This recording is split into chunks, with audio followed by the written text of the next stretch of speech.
Masechet Baba Mesia Daf Ayin Vav. We begin the new perek, the sixth perek of the Masechet. Hasocheret ha'umanin v'yitru ze et ze en lahen ze al ze ela tar'omet. Case number one is if a landowner or a boss hires some day laborers to come work in his farm, and they trick each other. The Gemara will explain this language, who exactly is tricking whom. But the point is that the laborers say, we're going to help you, and then they don't show up. They just don't come that day. So this is a huge annoyance for the landowner, because now whatever work should have been done in his field that day either won't be done, or he'll have to scramble last minute to go find some other workers, and it causes him a difficulty. Nevertheless, the landowner only has a complaint, meaning a moral complaint against them, that they went against their word, but he cannot sue them for any monetary damages. He didn't suffer any particular financial damages that he can calculate, and therefore this was only an oral agreement. If they made a more formal agreement with some kind of formal transaction, then that would be different. But since it was only an oral agreement, and they just didn't come, so he can complain about it, but he cannot sue them for money. The second case, Sachar et hachamar v'et hakadar labi yafarin v'chalilim lakala olamet poalim lahalot pishtanu min hamishra v'chol davar she'aved chazru behen makom she'en sham adam socher alehen o mat'an. The second case is where, again, someone hired some workers, and this is a case where there is a serious financial loss. It's something that is time sensitive. So we can bring a couple of examples. One, he hires a donkey driver or a potter to carry a bridal chair. It's a bridal wagon or canopy, or he hires flute players, and both of these are either for a bride or for a dead person. So this is actually interesting. We learned a lot about some of the cultural things that they did when someone had a wedding. So there's two things that they were expected at a wedding. One is that the bride wouldn't walk herself on the ground, but she would be carried on a wagon in a canopy.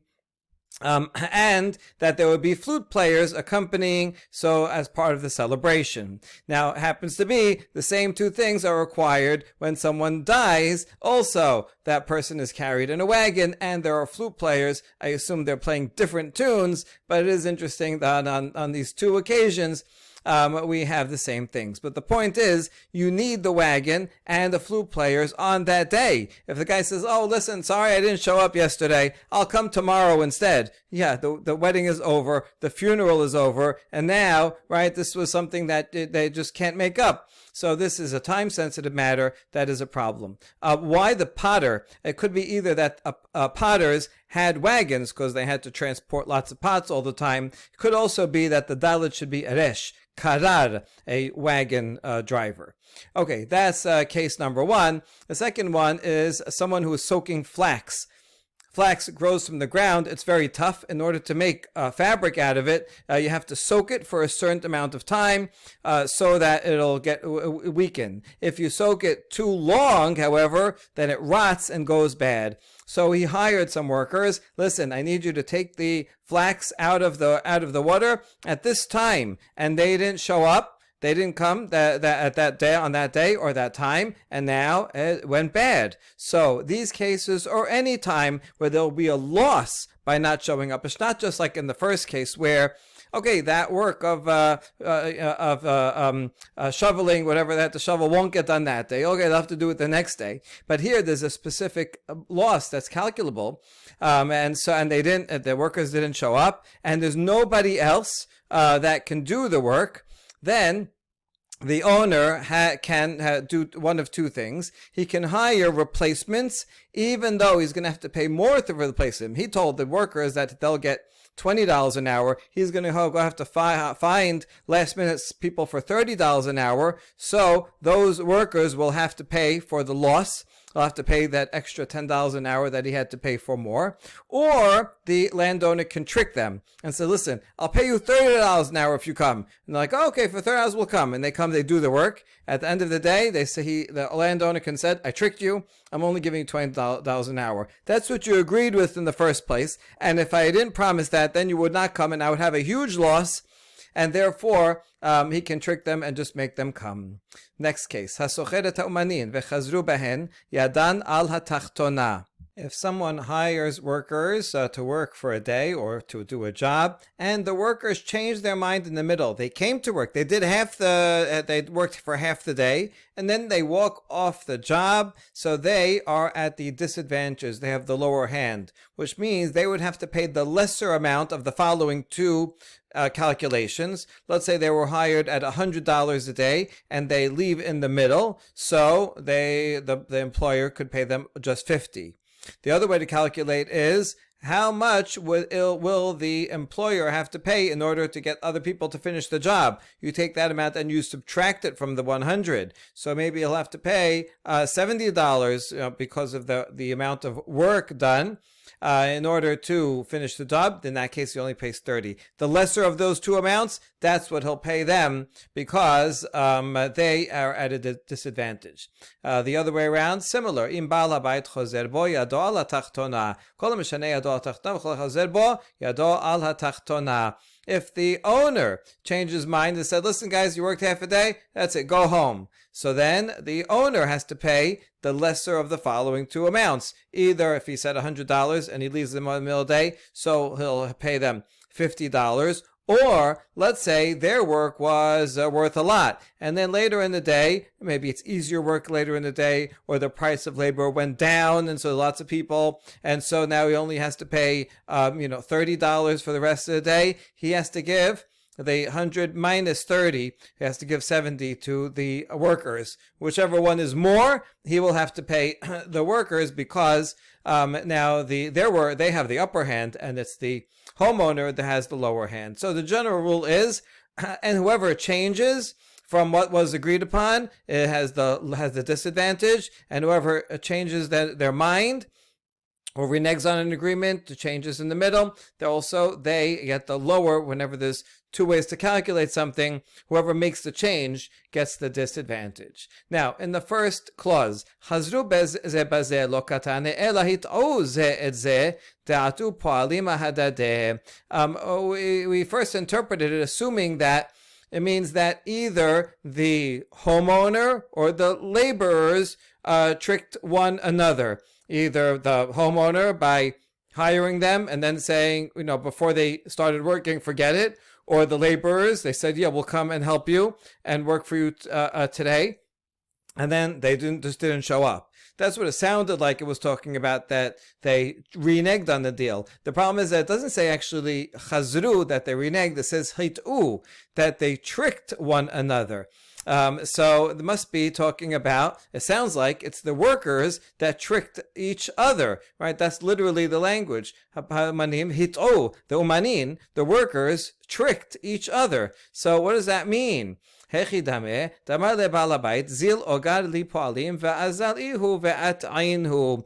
be talking about a case where the homeowner hires a broker, a middleman, and tells that broker, go and hire some workers for me. And it's the middleman that tricks the laborers. So it's not the homeowner was right up front. He did everything right. He didn't want to go and have to find the workers himself. And so the homeowner, the agent, says something incorrect to the laborers. Now, what exactly is the case? If the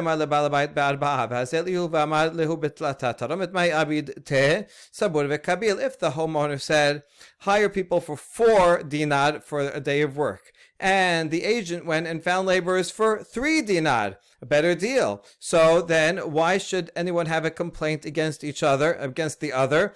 Why should the homeowner have a complaint against the agent? He's getting a better bang for his buck. And also the laborers would not have a complaint against the agent because they agreed to it. The agent came and said, well, are you willing to work for 3 dinar for a day? They said yes. So they agreed to it in the first place. So what basis is there for them to complain. We'll come back to this at the end. Okay,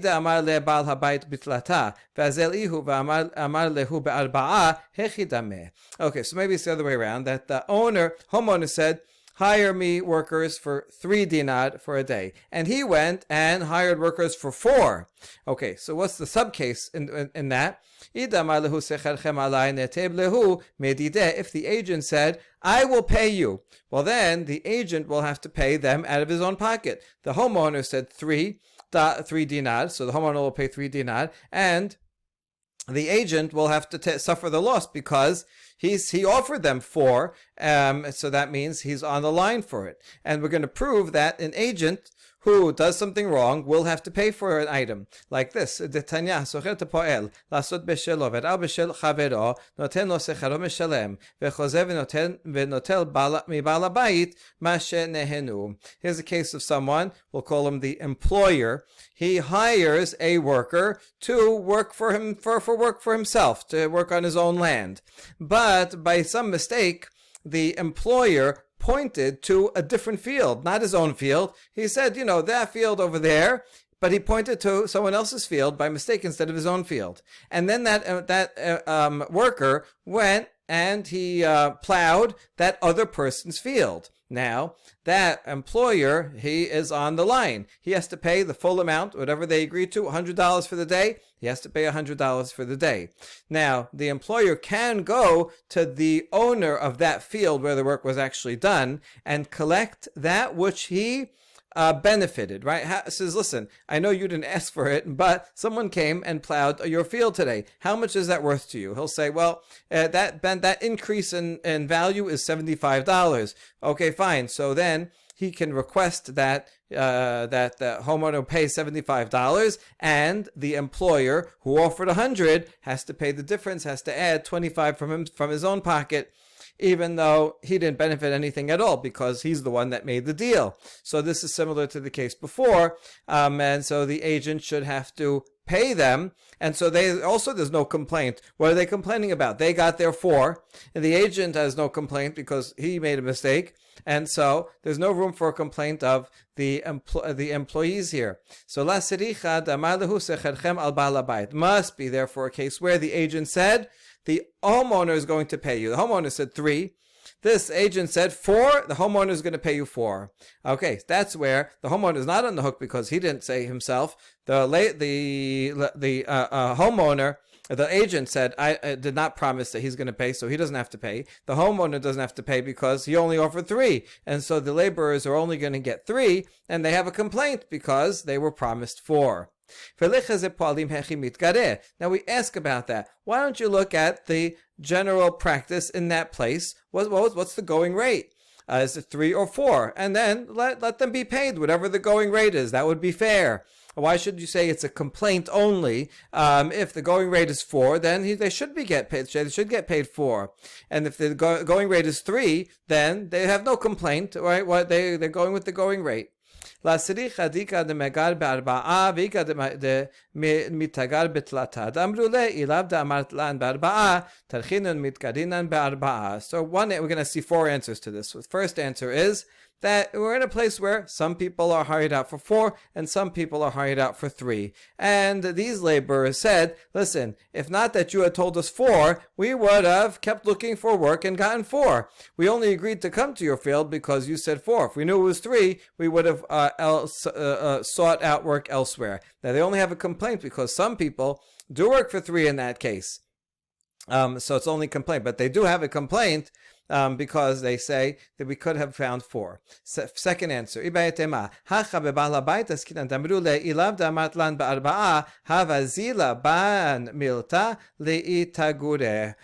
is that we're talking not about day laborers, but rather a homeowner who's hiring another homeowner. Homeowner tells an agent, go hire some people. And the agent says to another homeowner, this would happen sometimes, even though there's a homeowner who owns land himself. He might have some free time one day, and he says, I'll make some extra money, I'll hire myself out. So that homeowner, it could be that the going rate for labor is only 3. Now this homeowner, however, could say, if not that you told me 4, you promised agent, you promised me 4, it would if you told me only 3, then that would have been too demeaning for me to be hired for 3. Wouldn't be worth it. I'd rather go work on my own field for 3. I only agreed to come to you because you said 4, so I'm willing to go above and beyond the normal rate. Otherwise, I wouldn't have come, and that's why he has a basis to complain. Although the homeowner did not say 4, so no one is and the agent said the homeowner would pay, and therefore he doesn't actually get paid. Third answer, now go back to the laborers, day laborers.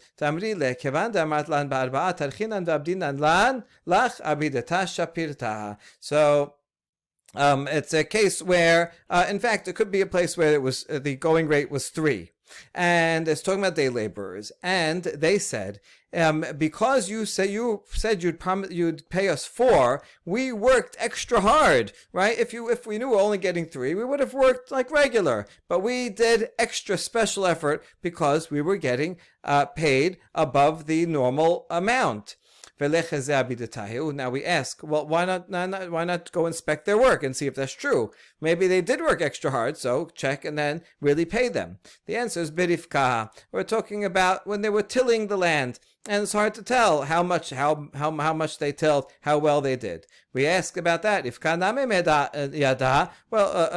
the land, people know, right? Go and see how far did they dig these ditches, how much did they plow, how much did they seed, and so on. The answer is no. After they worked the land, they filled it with water, and so now we can't see under the water how much they accomplished. So it's just their word. We don't really know if it's true. So since they cannot prove it, the homeowner does not have to pay because he only offered 3. The agent, he offered 4, but at the homeowner's expense, so that's not worth anything. They claim, well, you said 4, we worked extra hard for it, so all they can do is complain, but not get paid. The last answer, I'm going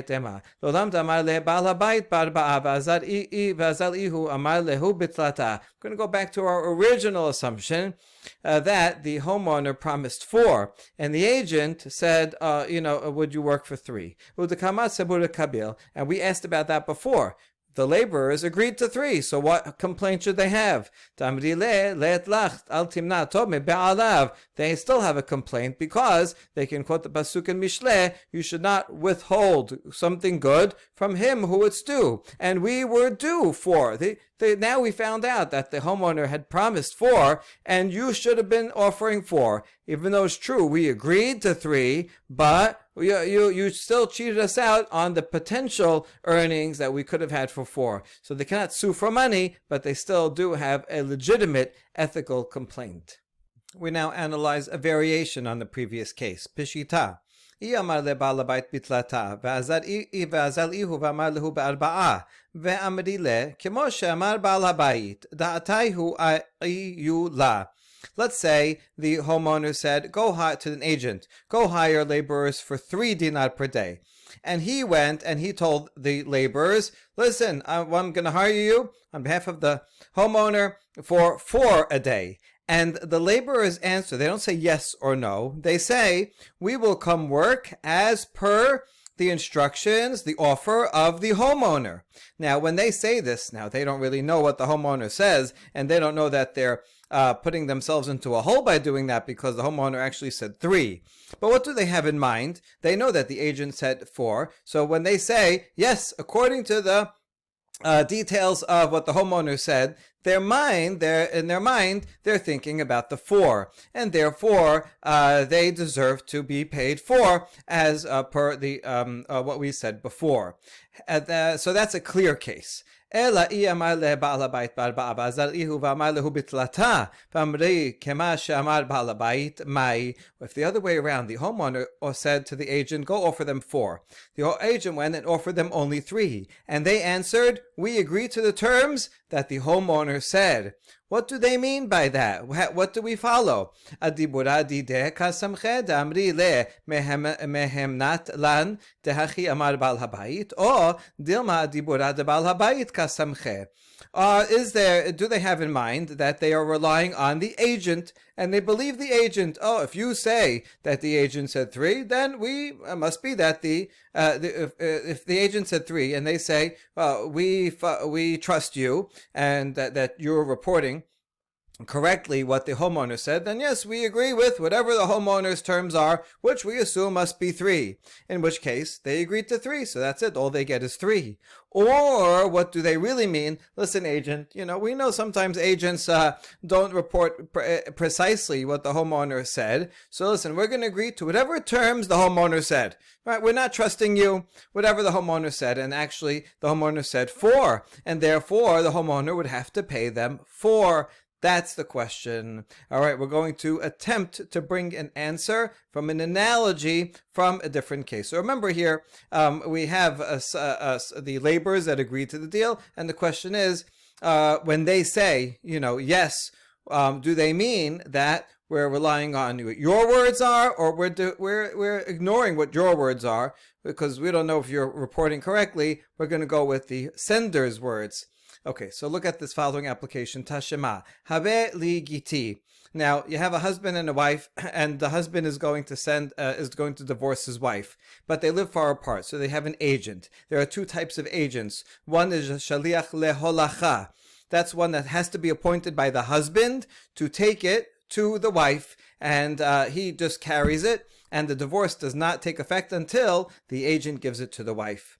Okay, so he's an extension of the husband, basically. There's also a shaliach le-kabbalah, to receive it. That is an extension of the wife. Only the wife can make a shaliach like that. She tells someone, go and receive it on my behalf. In that case, the divorce is effective immediately when the husband gives it to the agent, and the agent, even before the agent goes and gives it back to the wife. In fact, he wouldn't even have to give it back to the wife. It's like an extended hand of the wife. That's the 2 types of agents. Now, the wife tells an agent, go and bring the divorce to me, meaning she is asking him to be a shaliach leholacha, not to receive it on her behalf, but to bring it. Now, she is not authorized to appoint a shaliach leholacha, only the husband is. So now, right now, this guy so far actually has no authorization at all, but he's going to send the message, listen, she's not coming, so husband, you gotta, you can use me to get it to her somehow. Now, now this agent, he gets to the husband, and he falsely reports, by mistake or on purpose, doesn't matter why, he tells the husband, your wife told me that I should receive it on her behalf. I am a shaliach le-kabbalah. He's actually not. Now the husband, perhaps knowing that the agent may be reporting wrongly, he says, here, take this get, according to what she said, whatever she said, that's what I will trust. Amar Rav Nachman, Amar Rabba Bar Abu, Amar Rav, afilu higia get liada ena migureshet. In this case, even if the get gets to her, there is no divorce. Why not? Let's see. We can derive from here the question that we had just been asked above. Shmat mina adibura dide kasamich. We can learn from here that the husband is relying on the agent's statement, right? That whatever the agent said, that's what he said. Even though he said the words, whatever she said, the husband is assuming that the agent is reporting correctly whatever she said. It's got to be that way. Why? Because let's assume the other way. If the husband was actually meant, listen, agent, I don't know what you're reporting. I don't know if it's right or not. I'm giving this to you according to whatever instructions she had said. Well, if that's true, remember, she said, I want you to be a shaliach leholacha. And if the husband said whatever she said, then he would be appointing this guy to be a shaliach leholacha. In which case, once he takes it and gives it to her, then it should be a valid divorce. Even though it's not true. He's not a shaliach lekabbalah as he purported to be. But if we would follow her words, then he is. Then the husband agreed to that. He appointed him. A shaliach leholacha should be good. But the fact is that Rav says this is no good, and therefore we can derive from this that when he says whatever you say, he is following the agent's words, and that's why it doesn't work, because the agent claimed to be a shaliach lekabbalah, but she did not appoint him to be a shaliach lekabbalah, so he's not. And he assumed that the agent is correct, so the husband did not appoint him to be a shaliach leholacha, so he's not an agent for either party, and therefore this get will never be effective until he returns it, and the husband has to give it again. Amar Rav Ashi, hachi hashta. So all that would be a proof that the recipient trusts the agent's words. Agent, whatever you said, that's what we trust, and that would be the same also in the case of the laborer. However, Rav Ashi rejects this answer. It says, are these two cases the same? It's not the same. Bishlama'i itmar ipecha hitkabel ligiti v'ishtecha amra habe ligiti v'omer helach kemo she'amra v'amar Rav Nachman amar Rabba bar Abu amarav misheget liado megoreshet alma adibura dida kasamich. He says, listen, I'll show you what would be a valid proof if the case was switched around, and the wife said, go and receive the get for me as a shaliach lekabbalah. And then he went and falsely reported that, listen, your wife said I should be a shaliach leholacha, to bring her the get. And the husband says, all right, do whatever she said. If that had been the scenario, and the Rav had ruled that the get is effective as soon as the husband gives it to the agent, leyado, well then I would know that the husband is relying on her statement. Why? Because she asked him to be shaliach lekabbalah, shaliach kabbalah. Go and receive it for me. So he's an extended hand. It works immediately when the husband gives it to her. And the husband said, her terms. And her terms were he's a shaliach kabbalah. And if Rav had said that it worked, the get works as soon as it goes to the agent, then I would know that's proof that the husband relies on her words. In other words, you could bring a proof from a positive case where the get is effective. You can also bring a proof the other way. If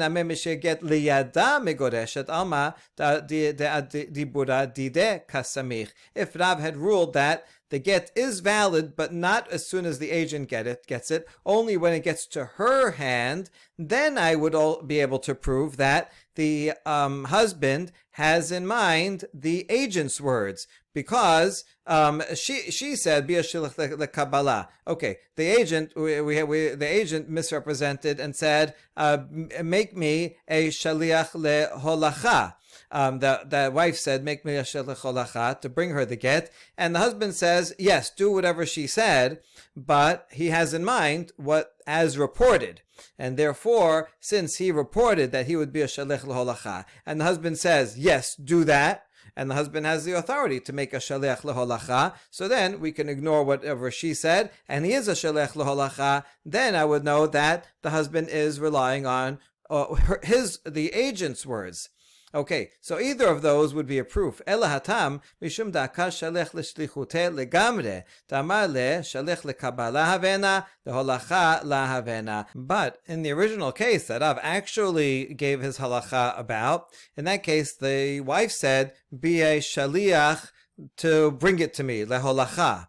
And so the agent, by misrepresenting himself and saying, listen, I'm a shaliach lekabbalah, why did he do that? Because he didn't want to be a shaliach leholacha. A shaliach leholacha, he has to travel all the way back to the wife. And he just wants to receive it on her behalf and then be done with it. So he is uprooting from himself any possibility that he's going to be a shaliach leholacha. And actually, the wife cannot even appoint him to be a shaliach leholacha. But even her suggestion that then the husband would piggyback on and would ratify cannot work, because the agent presented himself as a shaliach lekabbalah, meaning he's in effect saying, I refuse to be a shaliach leholacha. And that's what he meant when he said, I'm going to be only a shaliach lekabbalah. So therefore, he's not shaliach lekabbalah because she didn't appoint him to be a shaliach lekabbalah. He's not shaliach leholacha because he refuses to be a shaliach leholacha, and that's why it doesn't work. independent of whether the husband meant what she actually said or what the agent actually said. Doesn't matter either way. It's not going to work because the agent refused, and therefore this case is completely different. The halacha of Rav that there is no get here is independent of the question of whether the final person, which would the husband, which would be parallel to the laborers, whether they meant the agent's words or the sender's words, and therefore there is no proof from here to the case that we had in question, where the balabait says one thing and the laborers say something else, and then the agent says something else, and the laborers say whatever the balabait says. So do we follow what the bait actually said, which was 4, or what the laborers said was 3? We do not have an answer to that question. We next introduce a baraita that will expand upon the Mishnah and give actually a more peshat explanation than the one that we just said. Their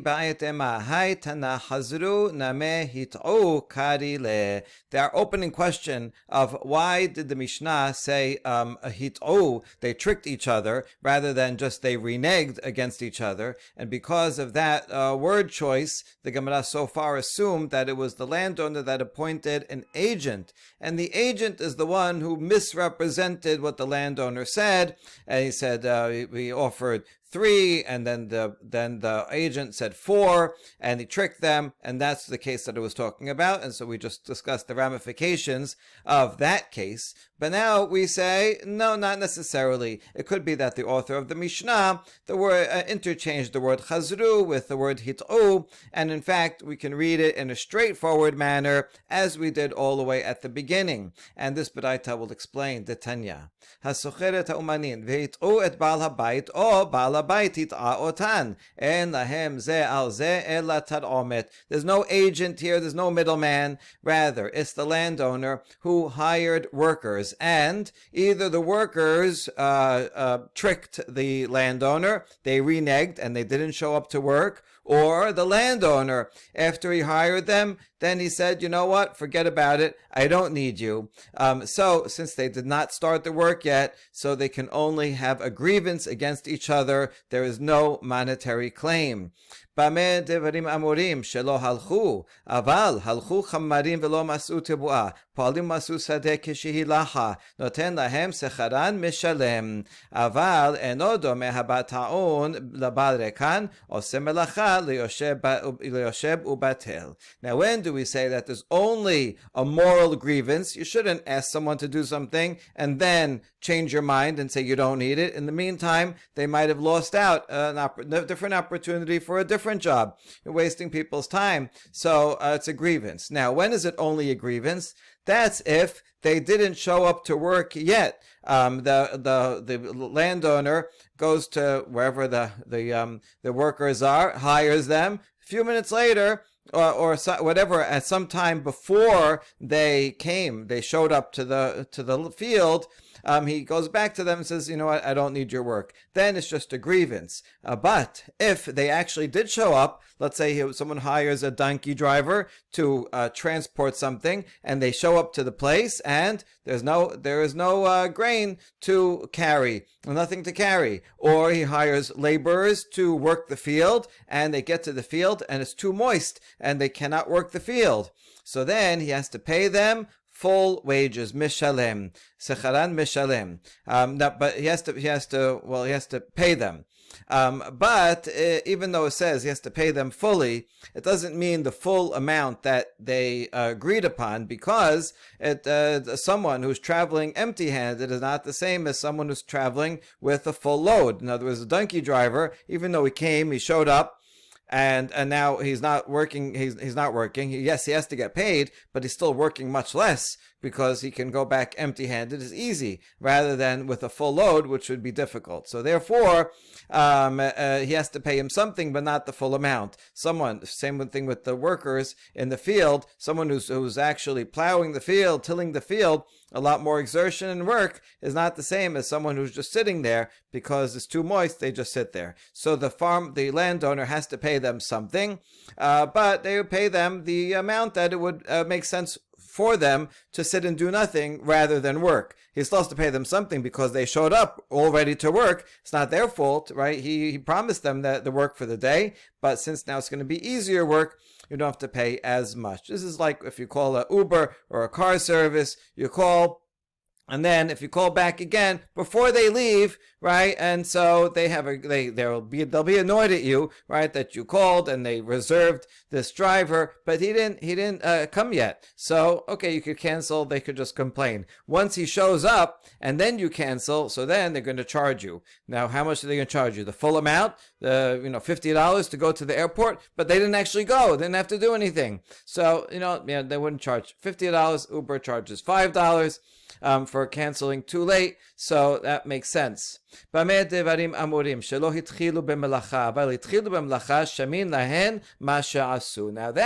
the fact what we just said, that you only have to pay the wages for someone who's sitting and doing nothing, but you don't have to pay full wages that they had agreed to. That's only if they didn't actually start working. They just showed up. Oh, there's nothing to do. Okay, you have to pay them for their time that you wasted.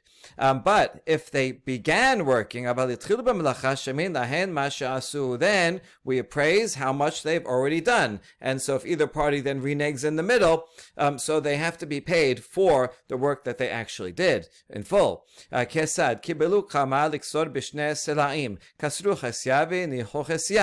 First case is they're standing grain ready to reap, and they agreed that the workers will get 2 selah for the entire field, and they reaped half of it, and then they left half of it, and they said, forget it, you know what? We're done here. We don't want to work anymore. Or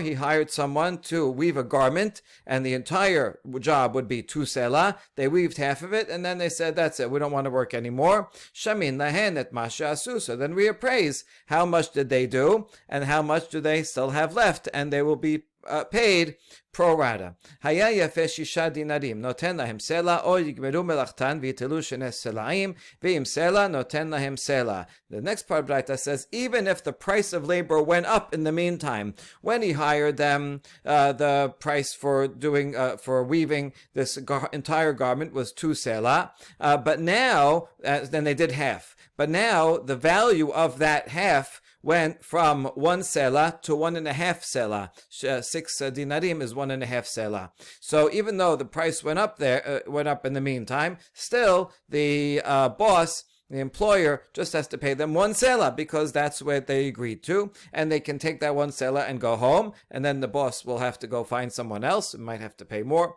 If the laborers choose to, they can finish the job and they can take 2 selahim again, as was originally contracted. The last line seems just repetitive. If they did a selah worth of work, then he still has to give them just a selah, even though in the meantime the price of labor went up, but this is what they agreed to, and they did half, so he pays them that much. The Gemara on the next stuff will examine this line further. So that's one way of calculating it. Rabbi Dosa omer shamin lahen ma she'atid lehasot. Rabbi Dosa disagrees and says that the landowner, or the boss, has to pay actually less. We appraise not what they did, but how much is there left to do, and we'll deduct that from what they get. So, if, let's say, they weaved half the garment, they agreed to 2 selah for the whole thing. They weaved half of it. And then they said, we're not working anymore, forget it. But now the price of labor went up, so that to finish the other half is going to cost 60 nadim, which is 1.5 selah. In that case, he gives them only half a selah, only 1 shekel, even though they said 2 selim for the whole thing, and they did half. The employer does not have to pay them half the salary, because now he's going to have to pay out of pocket 1.5 to new laborers that he has to hire, and that's not fair. He agreed with them, they agreed with him that they would do the whole job for 2. So now if he has to pay more to a second set because of that, so then the first workers only get half a selah, even though they did half the work and otherwise would get one selah. Or if they hear that and they said, oh, only 1 shekel for doing half the work, no, we don't want that. Okay, fine. If they choose to, they can go ahead and complete the job, and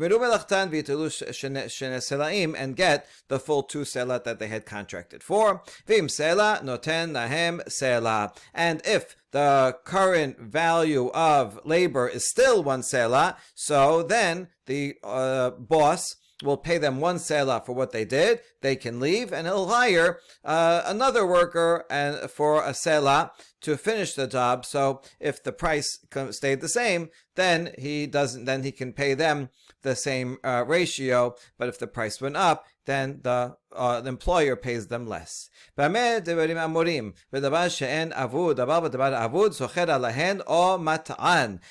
all that we just said is only if it's not something that will be an immediate loss.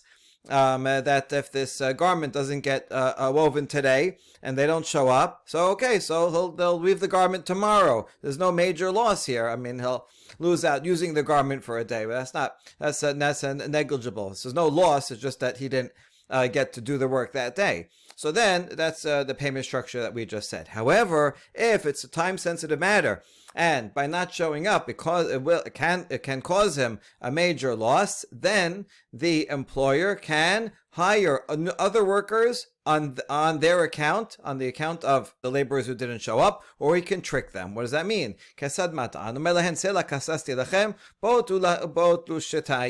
The employer at first said, I'll pay you a selah to come work for the day, and then they say, no, we're not showing up. So the employer can promise them, you know what? If you come work, I'll give you double. I'll give you two selahim. They say, okay, for 2 selahim they'll come. At the end of the day, they say, okay, come pay us 2 selahim. The employer can say, no, I'm only paying you 1 selah. That's what you agreed upon originally in the middle of the day, and that's all I have to pay you. I just told you to get you to come to fulfill your own words. That's permitted. Or if he wants, he can go hire other workers at more expensive, because it's going to be last minute. He's going to have to hire them for a higher amount, and then he'll bill the original workers who reneged, because they forced him to do that. Until how much? Even 40 or 50 times that original agreement. He can find others. You hired the first laborer for $100 for the day, and now you get another laborer for $5,000. He can do that and charge to the original labor. However,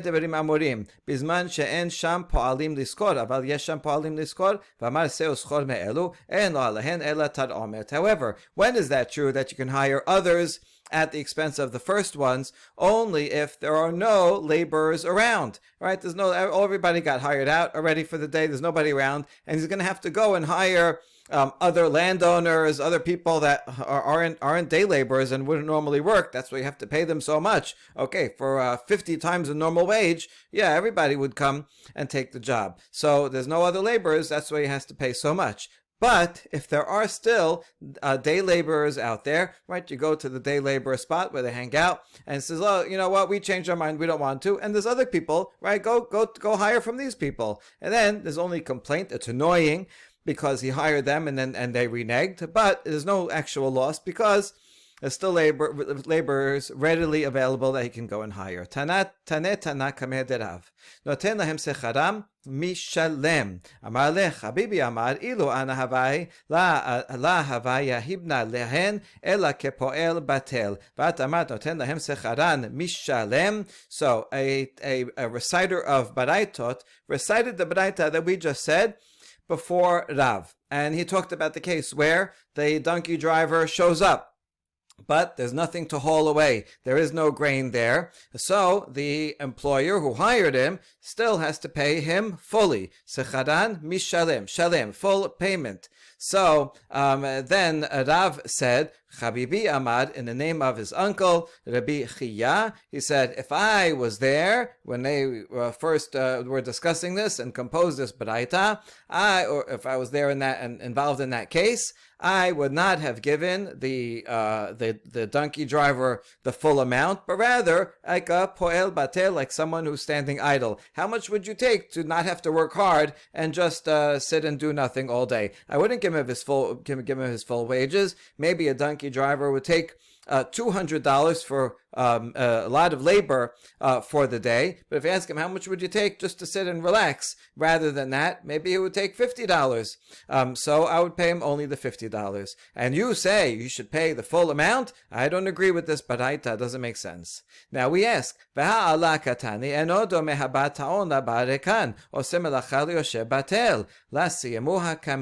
on, just continue reading the baraita. The baraita actually agrees with that very position that Rav said in the name of Rabbi Chia, because the continuation of the Braita says it's not the same a donkey driver who has to carry a heavy burden to a donkey driver who is driving the donkey that's empty. Someone who comes and does a lot of work in the fields is not the same as someone who's just sitting by and relaxing on the side of the field. And so the Baraita itself says that you don't pay a full amount. It says, and although it says secharan mishalem, that it is a full amount, but not a full amount of someone who works hard, rather a full amount of someone who does not work hard.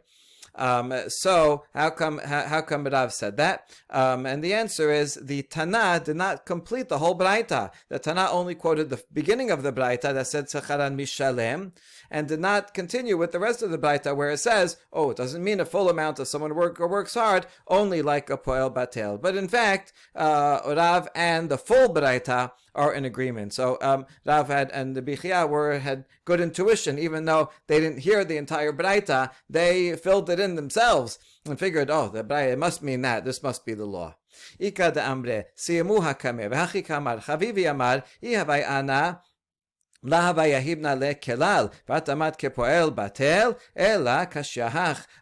version of that story that we just said, the Tana recited, in fact, the entire Baraita, and even to the completion where it said you have to pay him as a poel batel. And then Rav said, in the name of Rabbi Chia, says, if I was there, I wouldn't pay the donkey driver anything at all. And I used to have to pay him $50. Okay, it's true, he came for no reason. Okay, he has a complaint, but he didn't actually do any work. So therefore, I should not even have to pay him. It's like the car service driver, even though he showed up and I canceled, I have to pay him for an hour of drive to the airport. Okay, I have to pay him for an hour of not driving, but he didn't work for an hour. Then he goes home, he does something else. So why do I have to pay? I wouldn't pay him anything at all. Let him have a complaint, but I shouldn't have to pay him. Okay, so he was actually disagreeing with the full text of the Baraita, but according to that, we have a problem. Kashya, Rav and the Bichia, they're going against the Baraita. I mean, sometimes we do say Rav Tana, but and he is like a Tana, and he can argue, but we generally don't want to say that. So he's just going against the Braita.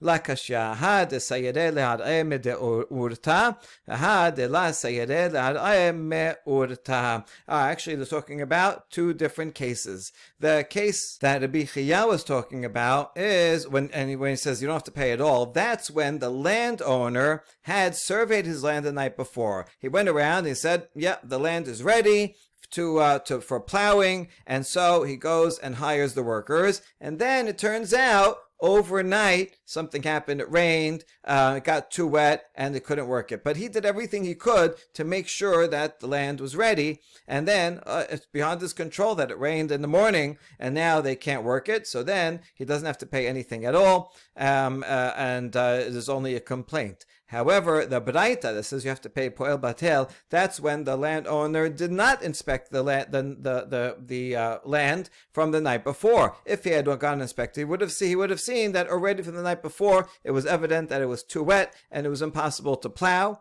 and so he should not have hired the workers in the first place. And he knew that.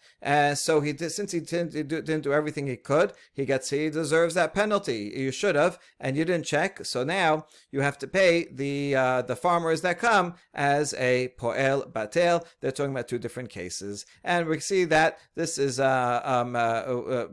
paralleled in other statements as well. This distinction, ki hadamar rava hayman de agar agire lirifka ve'ata mitra umaliyeh maya isayere lar meurta peseda de poalim la sayere lar meurta peseda de balabait ve'hebleu ke poel batel. As Rava said, someone who hires laborers laborers to till the land, and then rain fell and filled the land with water. So what do? It depends. If he surveyed the land the night before, he did everything he could, it was all ready, and the water came after overnight, and there's nothing he could have done, then it's the laborer's loss. Sometimes it happens. The laborer shows up, can't do anything. The employer did everything they could to make sure that the work would be ready, but it wasn't, so the laborers lose out. They could complain all day, but they're not going to get paid.